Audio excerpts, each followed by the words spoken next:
suboficial de policía de 50 años de edad se encuentra en peligro de muerte. Esto luego de haber sido asaltado en la jornada de este martes en el barrio Las Mercedes de Asunción. Recibió un disparo a la altura del pecho y su pronóstico es grave, Mauricio. Adelante con los detalles, por favor.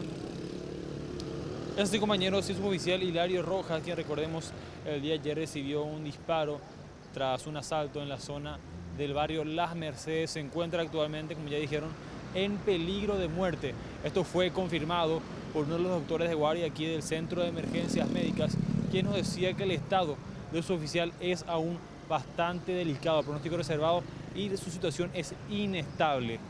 ¿Cuáles fueron las heridas que recibió este suboficial? Es lo que nos comenta a continuación el doctor.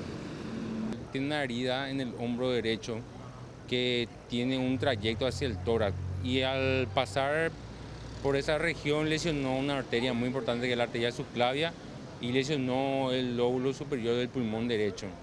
Y lo destacable acá es que tiene una lesión vascular en donde perdió masivamente grandes cantidades de sangre, por lo cual está mal el paciente, ¿verdad? Se encuentra inestable, está con drogas vasopresoras, ¿verdad? Y estamos en controles constantes con él. El oficial recibió una importante cantidad de sangre debido a que uno de los vasos fue dañado por el impacto del proyectil y no se descarta que deba requerir más en las próximas horas. Tampoco se puede determinar si es que existirán secuelas graves o permanentes, mejor dicho, tras esta situación. Esto es lo que decían al respecto. La lesión de la arteria fue reparado, ¿verdad? Con una prótesis, ¿verdad? Y la lesión pulmonar fue suturada y la sangre fue repuesta, ¿verdad? Se le transfundió grandes cantidades de volúmenes de sangre.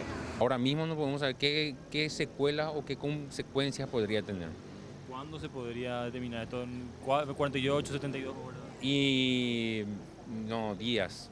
¿Verdad? No, ahora mismo él está en peligro de muerte.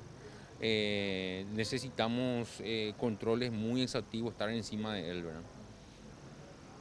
Muy bien, y nada más queda esperar entonces a ver la evolución de este suboficial y determinar también, esperar mejor dicho, que nos cuente qué fue lo que ocurrió en ese asalto, ya que actualmente se encuentra entubado y sin posibilidades de hablar.